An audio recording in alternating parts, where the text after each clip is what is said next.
How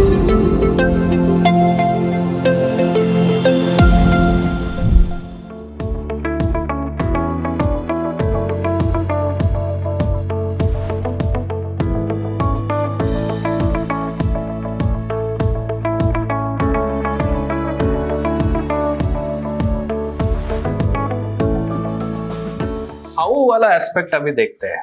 तो यहां पे हम सोर्सेस की बात करेंगे। What sources we have to refer?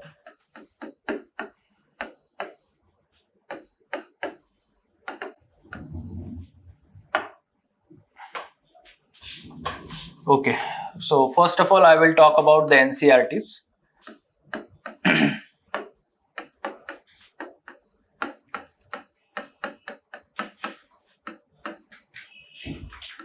NCERT का नाम है are environment.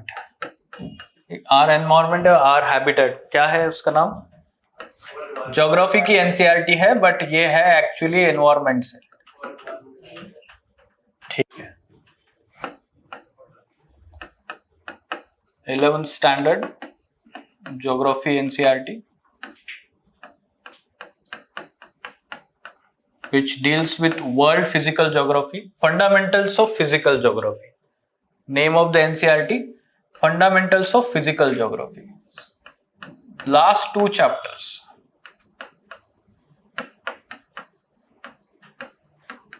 14 and 15. If I'm right, let me tell you the names, exactly chapter names also.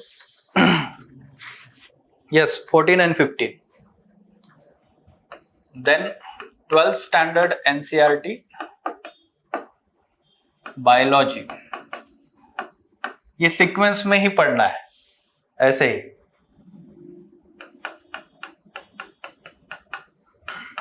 ठीक है, बायोलॉजी NCERT 12th स्टैंडर्ड। इसके स्पेसिफिक चैप्टर्स पढ़ने हैं हमें। हाँ, लास्ट 4। इसके नंबर भी मैं बताता हूं आपको। 13, 14, 15, 16 वेरी इंपॉर्टेंट।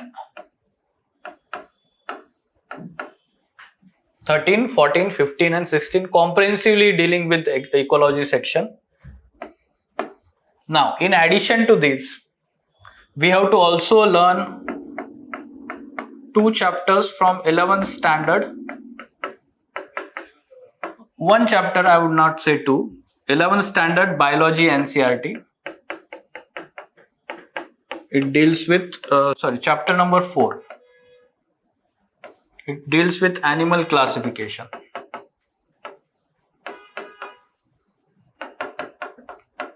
जो टैक्सोनॉमिक नेम्स होते हैं ना, क्लासिफिकेशन, फाइलम वाला, फाइलम साइनेडरिया, क्या क्या नाम होता है मुझे भी नहीं पसंद है। ठीक है, बायोलॉजी पढ़ना पड़ता है।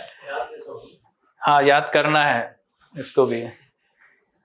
ठीक है, but specially it is for prelims examination. Okay, animal classification. Why? Because they are using these taxonomic names in the questions. Okay, they are asking this, like for example, which of the following animals have the symbiotic relations? उसमें कुछ तो Schneiderian कुछ तो use किया, Schneideria ऐसा तो। ठीक है, some of the coral species they are also Schneiderians. Corals are having the symbiotic relation. अब स्टूडेंट को पता होता है कि वो कोरल है तो वो इजीली मार्क करता, क्योंकि वो कोरल्स के बारे में पढ़ता है। तो स्नाइडेरिया क्या है उसको नहीं पता है। ठीक है, इसलिए ये 2 साल से, पिछले ही साल से मैं ये एडवाइस कर रहा हूं स्टूडेंट्स को कि ये चैप्टर हमें अलग से पढ़ना है, specially for prelims examination.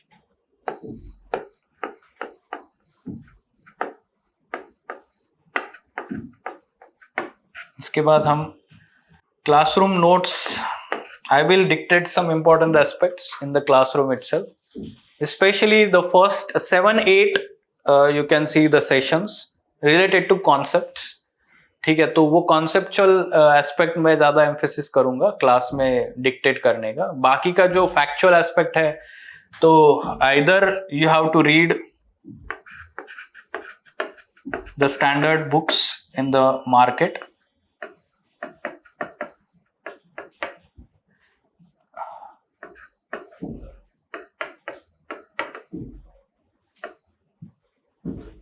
either of them, not both. Almost overlapping, 70% content. ठीक है, फाइन. आपके पास बहुत ज्यादा टाइम है, आपको पीएचडी करना है, तो I will tell about that also.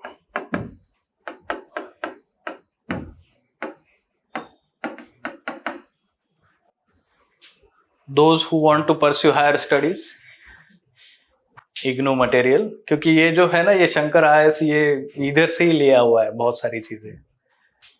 ठीक है, एमए वाला जो मटेरियल यूज करना है, एनवायरमेंटल स्टडीज का.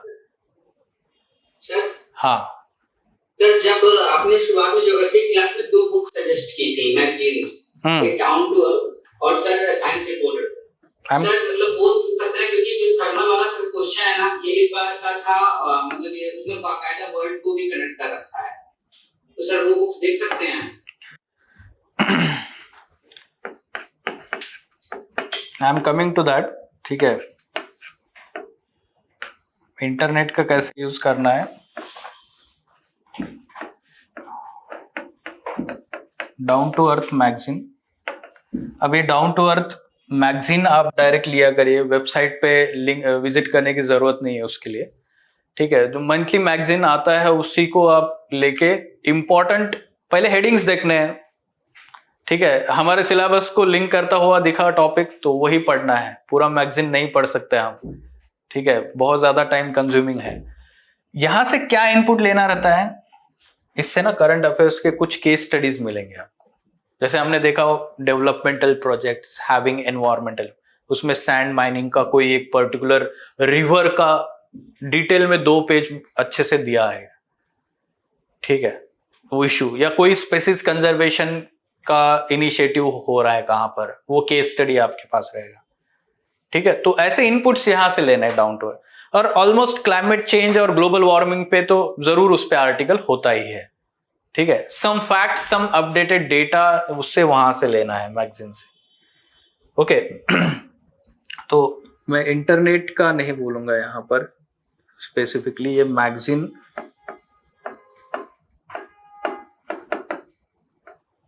डाउन टू अर्थ सफिशिएंट है, इसके आगे दूसरा कोई यूज नहीं करना है. ठीक है, वो मोगम्बे वगैरह आता है, वो नहीं जरूरी है. उसके बाद में है newspaper. Whatever the newspaper you are reading, be it the Hindu या फिर Express, Indian Express. I would say the Hindu covers comprehensively environment section. उनको बहुत प्यार है एनवायरमेंट और आर्ट एंड कल्चर से. ठीक है, और आईआर सेक्शन से, तो ज्यादातर आर्टिकल्स इसी से होते हैं उनके. ठीक है, तो you can read the Hindu newspaper that covers environment section comprehensively. And अगर आप एक्सप्रेस पढ़ रहे हैं तो भी that is fine, not a problem. Okay, आप इसके लिए स्पेसिफिकली आप चेंज मत करिए न्यूज़पेपर पढ़ना. नाउ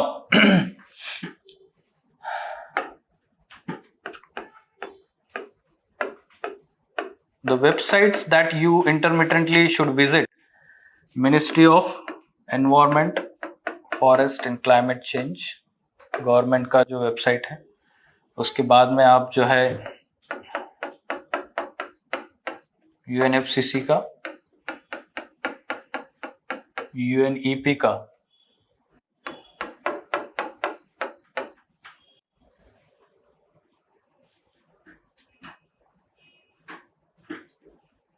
ठीक है, तो ये सफिशिएंट है, that is sufficient. Sir standard book leave नहीं कर सकते, नहीं कर सकते. ठीक है, इनको आप स्किप नहीं कर सकते हैं. मैं इसलिए बोल रहा हूं क्योंकि ये क्लासरूम के भी कुछ लिमिटेशंस है, मेरे भी कुछ लिमिटेशंस है. अगर आप ये बुक देखते हैं ना, तो इसमें अगर ये बुक पढ़ाई जाए ना तो 2 महीने भी कम पड़ जाएंगे, इतना सारा उसमें इंफॉर्मेशन भरा हुआ है. And I will be telling you simultaneously what part you yourself has to read from these books. अब समझो Schedule 1 Species of Wildlife Protection Act. Why should I enlist in the classroom? हम उस पे time क्यों मतलब waste करें कि ये स्पेसीज है शेड्यूल 1 में, एंडेंजर्ड स्पेसीज ये है, आप वहीं से पढ़ लीजिए ना सारा। अच्छा कलरफुल फोटोग्राफ के साथ में दिया हुआ है कैसा दिखता है वो स्पेसीज। ठीक है, स्पेशली ये जो PMFIS है उन्होंने ज्यादा मुझे लगता है कि पैसे खर्च किए हैं उसी के ऊपर। ठीक है, सो हाँ, बात रही कि ये लेना है कि ये लेना है पढ़ते हो। I am telling you 70% of the content is overlapping. ठीक है, आप पढ़ते वक्त आप समझ में आ जाएगा अगर आप बुक लेते हैं और शुरुआत के 2-3 पेज पढ़ते हैं। PMFIS is colourful, this is plain. ठीक है, मैं इसके पहले हाइलाइट्स बताता हूं, पॉजिटिव्स इससे कंपैरेटिवली। ठीक है, ये कलरफुल है, कॉम्प्रहेंसिव है। कॉम्प्रहेंसिव इन अ सेंस बहुत ज्यादा चीजें कवर की है इन्होंने डेटा के साथ में। बीच बीच में इन्होंने MCQs और क्वेश्चंस डले हुए हैं बहुत सारे, मतलब कोई भी एक टॉपिक हो गया उसके बाद में उन्होंने क्वेश्चन डाला हुआ है, उसका क्वेश्चन का एक्सप्लेनेशन भी दिया हुआ है MCQs का। तो ये अच्छी बात है ना, क्वेश्चन टॉपिक पढ़ लिया उसके ऊपर क्या क्वेश्चन है इमीडिएटली समझ के लिए। Then good use of maps, photographs, images, colorful images। ये मैप्स में स्पेशली प्रोटेक्टेड एरियाज का काफी ज्यादा कॉम्प्रहेंसिव कवरेज है। National parks, wild life sanctuaries, tiger reserves, wetlands, बहुत ज्यादा। ठीक है, और एकदम अच्छे से उन्होंने कवर किया है डिटेल में। सिर्फ मैप्स में नहीं, बाद में उन्होंने डिस्क्राइब भी किया है, डिस्क्रिप्शन भी दिया है हर एक टाइगर रिजर्व का, हर एक नेशनल पार्क का, बायोस्फीयर रिजर्व का। तो ये एडवांटेज है जरूर इसका। ये बहुत ज्यादा बड़ा है शंकर IS से, इतना साइज है। हाँ, PMFIS बड़ा है। तो वो बड़ा क्यों हो रहा है, इस चीज की वजह से, कॉम्प्रहेंसिव। और ये मैप्स और बहुत सारे उन्होंने फोटोग्राफ्स ऐड किए हैं जो यहाँ पे मिसिंग है शंकर IS में। कुछ चीजें कॉमन है जो मैं बोलूंगा कि जो कॉमन कॉन्सेप्चुअल वाला कॉन्सेप्ट एस्पेक्ट आता है तो सारा कॉमन है, कोई अलग से कॉन्सेप्ट एक्सप्लेन नहीं कर रहा है शंकर IS। ठीक है, दूसरी बात यह है कि शंकर IS में कॉन्सेप्चुअल क्लैरिटी पे ज्यादा फोकस है, ना कि ज्यादा पॉइंट्स भरने में। यहाँ पे जो है फोकस बहुत ज्यादा पॉइंट्स भरने में। ठीक है, छोटे छोटे पॉइंट्स और बहुत सारे पॉइंट्स। ठीक है, इसका और एक एडवांटेज क्या है शंकर IS का कि बीच बीच में उन्होंने डू यू नो वाला कॉन्सेप्ट है, पहले से ही है उसका, जब से पहला बुक आया था तब से है। और वो डू यू नो में जनरल नॉलेज डालते हैं, वो एनवायरमेंट वाला, कोई एक स्पेसीज के बारे में ऐसे यूनिक इंफॉर्मेशन डाल दिया, कोई एक जगह के बारे में ऐसा यूनिक इंफॉर्मेशन डाल दिया। वो सिलेबस उस जो टॉपिक चल रहा है उसके बारे में नहीं होता है। तो ये क्या होता है ना कि क्यूरियोसिटी जनरेट करता है और हमारे माइंड को बोलते हैं ना कि एक हम जो पढ़ रहे हैं उससे अलग कुछ तो नया जानने को मिलता है ना, तो एक हमें और अच्छा लगता है। और यूपीएससी उससे कभी कभी क्वेश्चन भी पूछता है। एक बार यूपीएससी ने ज्योग्राफी में क्वेश्चन क्या पूछ लिया था, एक पर्टिकुलर प्लेस के बारे में क्वेश्चन पूछ लिया था। When you visit that place in the evening there will be water receding up to 5 kilometre, ऐसा कुछ तो उन्होंने डिस्क्राइब किया था। डिस्क्रिप्शन वाला होता है, स्पीसीज का डिस्क्रिप्शन करता है कभी कभी यूपीएससी। तो वैसा आपको एक रैंडम नॉलेज चाहिए होगा तो ये काफी उन्होंने बहुत सारा नॉलेज ऐड किया हुआ है। ये यहाँ पे नहीं है, ये प्योरली वो सिलेबस टॉपिक को ही डील करता है। ठीक है, उसका और एक एडेड एडवांटेज ये है कि इन्होंने काफी सारे एनवायरमेंटल इश्यूज अलग हेडिंग में कवर किए एक चैप्टर में, जो एनवायरमेंटल इश्यूज इसमें नहीं है। ठीक है, स्पेसिफिकली मैं ये बता रहा हूं। And other things are very common. ठीक है, मतलब ये थोड़ा सा साइज में कम है पढ़ने के लिए। जैसे मैंने बताया कि PMFIS काफी बड़ा हो साइज में है, तो ये सारे उसके एडवांटेजेस एंड डिसएडवांटेज है। आप मार्केट में जाएंगे, दोनों देखेंगे, आपको जो सही लगता है वही खरीदेंगे। हाँ मुझे नहीं देनी है ना एग्जाम। ठीक है, but let me tell you कि अगर आपका फिर भी ठीक है, मतलब यही ठीक है, पढ़ने के लिए काफी इंटरेस्टिंग लगता है, PMFIS इज फाइन। ओके, अगर आप टेक सैवी है, डिजिटल मोड में ही ज्यादा पढ़ना पसंद करते हैं, तो आप उनके वेबसाइट पे जाके काफी कम अमाउंट में रजिस्टर करके वो PDF मिल जाता है। ये जो हार्ड कवर बुक है वो काफी कॉस्टली है, इट्स अराउंड 500 रुपीज। ठीक है, तो दोनों अलग अलग एडवांटेजेस होते हैं, डिसएडवांटेज। कुछ स्टूडेंट्स जो है आजकल iPad जनरेशन है तो उसी पे पढ़ते हैं, उसी में नोट्स निकालते हैं, तो उनके लिए वो एक इजी एस्पेक्ट है। Fine, any question related to sources? आपने कुछ पढ़ा होगा मार्केट में, सर ये क्लास का ये कुछ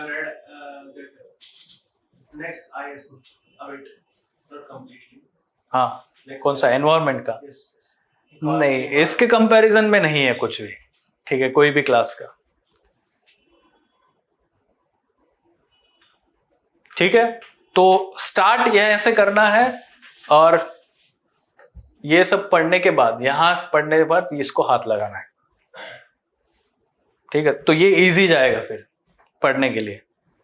ठीक है, ये ना नोट्स है, नोट्स। ठीक है, और नोट्स जो होते हैं ना, कैसे ना, ऐसे स्कैटर्ड होता है इंफॉर्मेशन, सब फ्लो नहीं होता है। फ्लो बुक में फ्लो होता है, जैसे NCERT होता है ना, पढ़ने में मस्त, एकदम मस्के की तरह मजा आता है, चलो अच्छा लग रहा है। ये क्या है ना कि ये इंफॉर्मेशन देते हैं ऐसे जो नोट्स होता है। ठीक है, तो हमें दोनों को बैलेंस करते हुए चलना है, इसलिए पहले NCERT पढ़िए, स्पेशली ये 12th स्टैंडर्ड बायोलॉजी के ये 4 चैप्टर्स, इसमें सारा इकोलॉजी कवर किया है उन्होंने मैक्सिमम।